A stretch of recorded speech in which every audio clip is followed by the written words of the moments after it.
Good morning kuya, good morning Nana Luman. Masayang bati ko habang papalapit sa dining area, humalik naman ako sa pisngi ni kuya at Nana Luman. Umupo ako sa harap ni kuya, at sumadok ng kanin at ulam.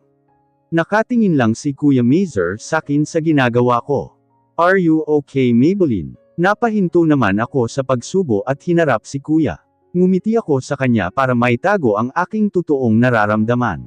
Oo naman kuya, you don't have to worry okay? Kasi iba yung itsura mo kahapon. Bakit ano bang itsura ko kuya, pangit ba ako? Natawa pa siya sa pagbibiro ko sa kanya. Nope, I see pain in your eyes. Sandali akong natigilan at sabay natawa, para hindi na lang siya makahalata. Kuya pagod lang po ako, masyado lang busy sa school, alam mo na kuya 1 year na lang gagraduate na ako. Oo nga pala, saka wag ka masyado magpapagod, inumin mo sa tamang oras yang mga vitamins mo. Kuya I'm really okay, you don't have to worry about me. Saka kuya hindi habang buhay ako lagi ang iintindihin mo. Huwag puro lagi ako ang iniintindi mo, don't give up your own happiness, find a girlfriend kuya. You're not getting any younger anymore, you're too old na. Napamulagat naman siya sa sinabi ko. Naisip ko kasi na hindi na niya naiintindi ang sarili niya. Dahil puro ako na lang ang iniintindi niya. Ni hindi man lang niya magawang tumingin sa mga babaeng nagkakagusto sa kanya, abala siya masyado sa trabaho, at sa pag-aasikaso sa akin.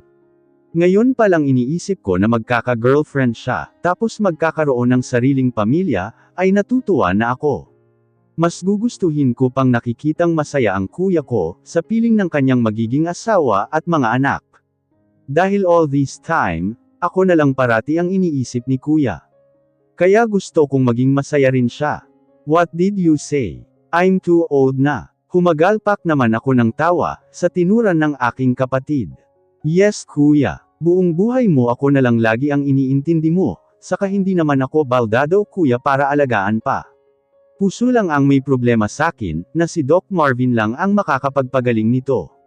Gusto ko sana sabihin sa kanya. Natapos ang aming almusal, at papalabas na kaming magkapatid ng bahay, na siyang dating naman ni JK. Buti na lang hindi pa ako late, nakangiting lapit ni JK sa amin. Oh JK what are you doing here? To fetch you, sabay na tayo pumasok. Sige na JK pumasok na kayo, ikaw na bahala kay Maybelline, may meeting din kasi ako ngayong umaga. No problem Kuya Mazer, so let's go. Yaya na niya sakin. Pinagbuksan naman niya ako ng pinto ng kotse, at nang makapasok na ako, siya naman ang umikot sa driver's seat. Bubuksan na sana ni JK ang engine, nang hawakan ko ang kanang kamay niya, kung kaya't napatingin naman si JK sa akin. Thank you JK, seryosong sabi ko sa kanya na ikinitaka niya. For what? For everything. You're always there for me when I need you. Ikaw ang nagiging sandalan ko kapag nalulungkot ako. Ikaw lang din ang nakakapagpasaya sa akin. I'm so lucky to have you as my best friend. Alam mo naman Maybelline, nagagawin ko ang lahat para sa'yo. Kahit ano pa yan, makita lang kitang masaya, kahit na masasaya ka pa sa iba. Hinding-hindi kita iiwan, and I'll be your best friend forever. Ngumiti naman ako sa sinabi ni JK. Siya lang ang nakakaalam kung ano ang nararamdaman ko ngayon. Siya rin ang nagpapasaya sakin kapag nalulungkot ako. Anong label nyo ba ni JK ha Maybelline? Tanong ng kaibigan kong si Mary. She's my classmate in other subjects, naging kaibigan ko siya. When I was in 3rd year college, mabait siya at katulad ko madaldal din, at may pagkachismosa. Eh di best friends. Mabilis kong sagot sa kanya, kasalukuyang nandito kami sa library at nagbabasa. Eh siya ba tingin mo best friend lang ang turing sayo? Napaangat naman ang tingin ko sa kanya, at isinarado saglit ang librong binabasa ko. Anong ibig mong sabihin? Maybelline hindi ka naman siguro manhid, para hindi mo malaman at mapansin no, may gusto sayo si JK, hindi mo ba halata yun? Mary mag-best friends lang kami okay, matagal na kami magkaibigan, simula noong high school pa lang kaya ganon. Oo nga mag-best friends nga kayo, meron bang mag-best friend na lagi hinahatid, at minsan sinusundo sa bahay, at nakikita pang magka-holding hands kung minsan. Sa sobrang sweet nyo, akalain talaga nang nakakakita sa inyo magjowa kayo. Mahabang litanya ni Mary, sabay ngisi nito sakin. Wala namang mali siya yun samin, saka tigil-tigilan mo nga ang pagiging chismosa, at pati ikaw nagiging malisyosa na. Hindi naman sa ganun friend, syempre iyon ang nakikita at nararamdaman ko sa kanya. Ikaw best friend ang turing mo, siya ba? Baka higit pa sa kaibigan ang turing sayo. Hindi ko nalang pinansin ang mga kalokohang sinasabi ni Mary, ipinagsawalang bahala ko na lang ito, masyado nang nagiging malisyosa itong kaibigan ko. Hello kuya, masusundo mo ba ko ngayon? Kausap ko si Kuya Mazer sa cellphone, at nasa parking lot na ako ng eskwelahan, kung saan ako madalas sinusundo. I'm sorry baby girl, may meeting ako with the board members ngayong hapon si JK hindi kayo sabay. May group project daw kasi sila ngayon, baka late na raw sila matapos. Magta-taxi na lang ako kuya. Okay sige, mag-iingat ka ha. Tawagan mo ako kapag nakauwi ka na. Yes kuya. Inend ko na kagad ang tawag, pagkatapos naming mag-usap ni kuya. Humugot muna ako ng malalim na buntong hininga, saka nagpas siyang umalis na sa parking lot. Pagtalikod ko ay nakita ko namang papalapit si Doc Marvin sa gawi ko. Pareho pa kaming nagulat nang magtama ang mga mata namin. Doc Marvin, ikaw pala. What are you doing here? Akala ko kasi sasunduan ako ni kuya kaso may meeting pa pala siya. Where's your friend? Wala rin, may group project sila ngayon, kaya wala akong kasama umuwi. Sandaling katahimikan, tumikim muna si Doc Marvin bago muling nagsalita. Halika na, sabay ka na sakin. Nanlaki naman ang aking mata sa alok ni Doc Marvin. Hindi ko inaasahan na isasabay ako nito pauwi. Let's go. Pagkasabi no ni Doc Marvin ay naglakad na siya papunta sa kanyang sasakyan, kung saan ito nakaparada. Unti-unti namang sumilay ang ngiti ko sa labi. Pakiramdam ko ay malalaglag ang puso ko sa tuwa.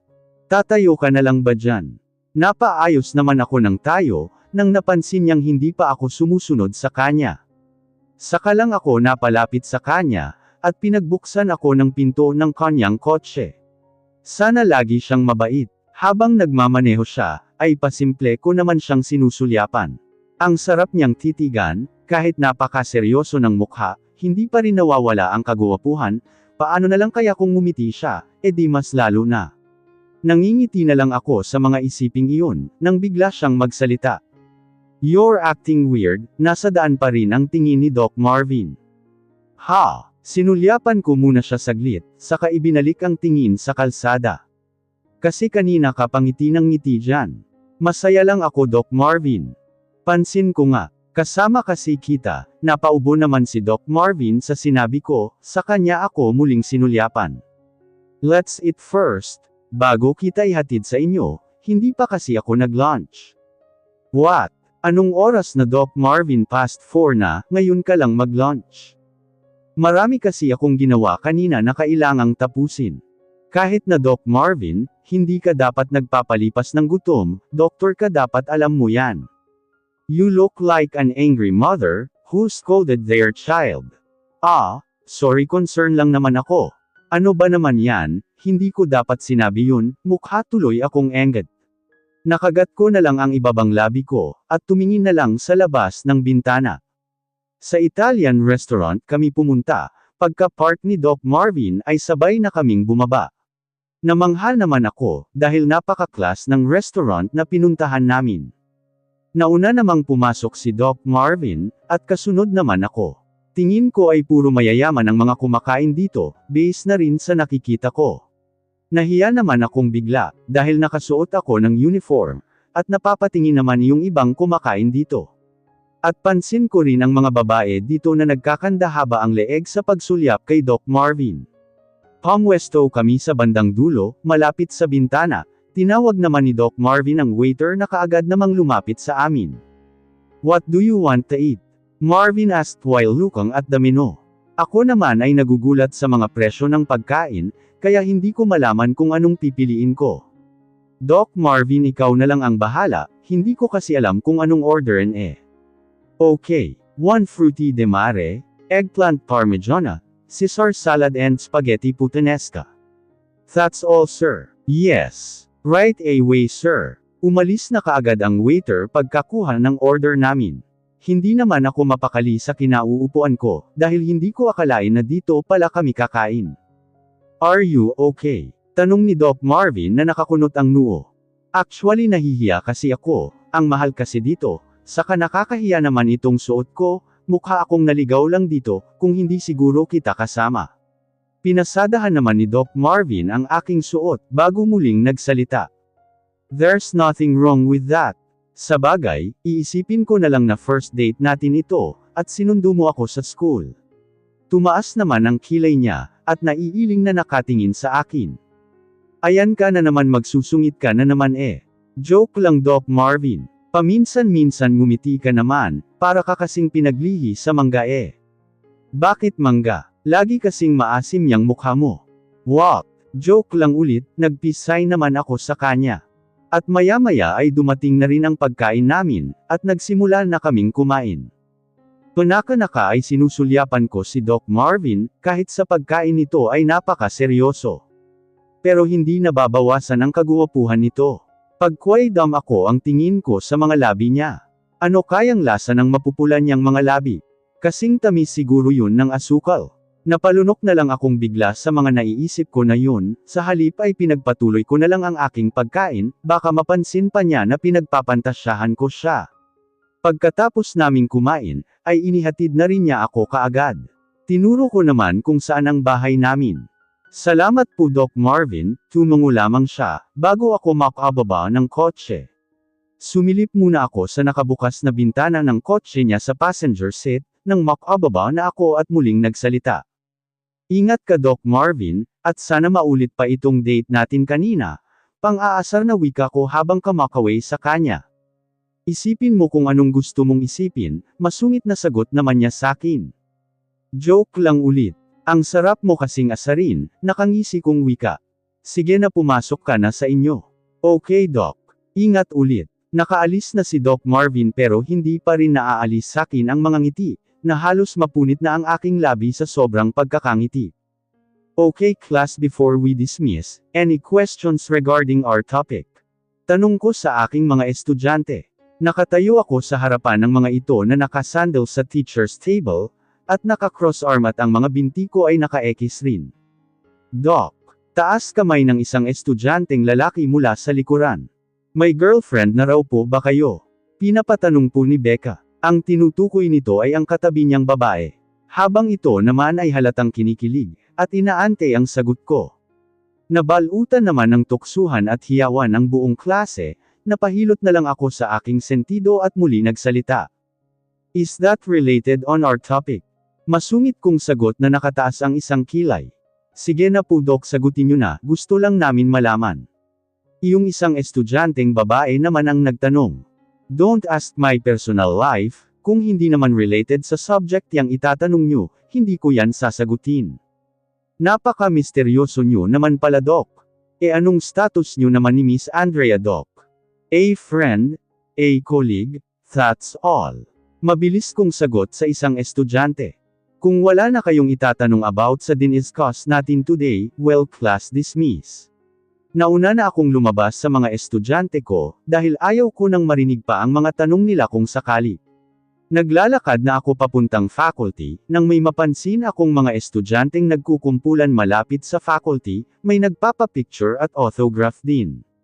Hindi ko makilala ang babae, dahil nakatalikod ito at natatakpan ng mga estudyante. Lumapit ako sa mga ito at nagsalita. What's going on here? Pumihit naman paarap ang babae, nang marinig niya ang boses ko. Marvin, nakangiti niyang bati sakin. Christine, nagpalit-palit naman ng tingin ang mga estudyante sa amin ni Christine. At maya-maya ay lumabas naman mula sa faculty si Miss Andrea, dahil sa narinig na ingay mula sa labas. Students, anong ginagawa niyo rito? Saka bawal kayo rito ah, wala ba kayong mga klase? Nagsiyalisa na isa-isa ang mga estudyante, at nabaling naman ang tingin ni Andrea sa amin ni Christine. Lumapit si Christine sa akin, at saka lamang siya muling nagsalita. Can we talk? Tinitigan ko lamang siya at bumantong hininga.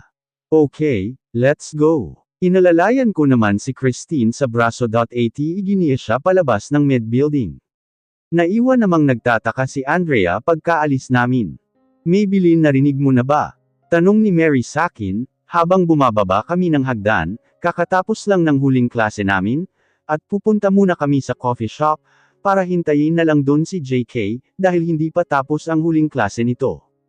Ang alin? Pumunta raw dito yung girlfriend ni Dr. Marvin. My gosh, ang ganda raw. Siya yung sikat na fashion designer sa ibang bansa. Halata kay Mary na manghang-mangha ito. Napansin naman nito ang pananahimik ko, kaya napabilang ang tingin niya sakin.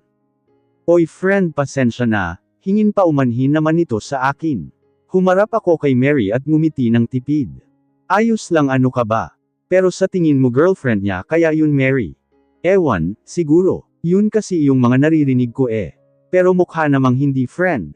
Paano mo naman nasabi? Kasi base sa nakalap kong chismis, yung umalis sila kanina palabas ng school, hindi naman daw sila sweet at saka parang normal lang daw ganun.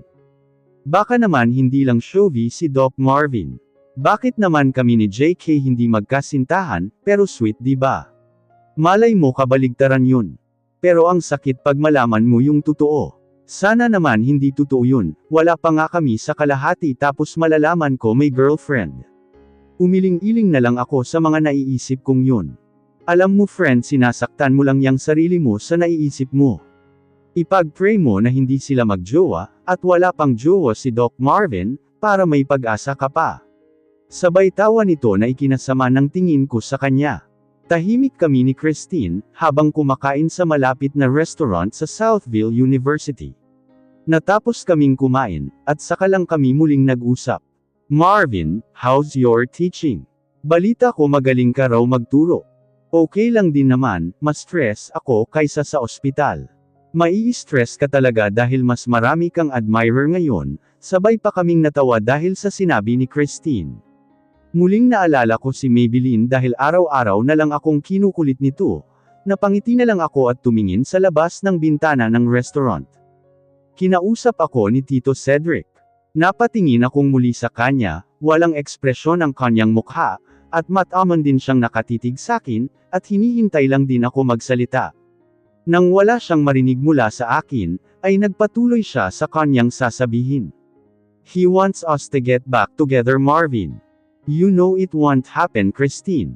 Why, Marvin? Why? Saglit akong natahimik at yumuko. Narinig ko pa ang malakas na pagbuntong hininga niya, at dahan-dahan akong nagangat ng tingin. Siya pa rin ba? Till now, Marvin, siya pa rin. Pumikit muna akong at kinagat ang ibabang labi, at muli siyang binalingan. Tumango ako sa kanya bilang pagsagot ko sa kanyang mga tanong. Nakita ko pang pinahid nito ang luha niya sa isang pisngi, at tumingin sa labas ng bintana. Paano mo siyang minahal kung isang beses mo pa lang naman siyang nakita, at isa pa, Marvin, my God. You're still young at that time. How could you say that you love her? Medyo tumaas na rin ang boses niya, nang sabihin niya sakin ang mga katagang yun, na naaga naman namin ang atensyon ng mga taong kumakain dito. Hindi ko alam, Christine, nagising na lang ako isang araw na iba na ang nararamdaman ko, hindi na siya maalis sa isip ko. I know I'm too young that time, na hindi dapat muna ganon ang pakiramdam ko. Pero hindi nagpapigil ito turo ko sa aking puso. I'll try to find her, but I failed. Hindi ko alam kung hanggang kailan ako magiging ganito. Hindi ko lubos maisip na masasabi ko yun lahat-lahat ng saloobin ko kay Christine. I don't want to hurt her. I'm gonna win you back, Marvin. And that's final. Pagkasabi niyang yun ay tumayo na siya, at iniwan na ako at hinahabol na lang siya ng tingin, habang palabas ng restaurant. Ilang minuto pa ang nilagi ko sa loob, pagkatapos umalis ni Christine, ay nagpasya na rin akong umalis. Nasa parking lot na ako, at akmang bubuksan ko na ang pinto ng kotse ko, nang may marinig akong tumawag sa isang napakapamilyar na pangalan. Kumalabog ng husto ang dibdib ko, at hindi makagalaw sa aking kinatatayuan, hawak ko pa ang pinto ng kotse ko. Lynn.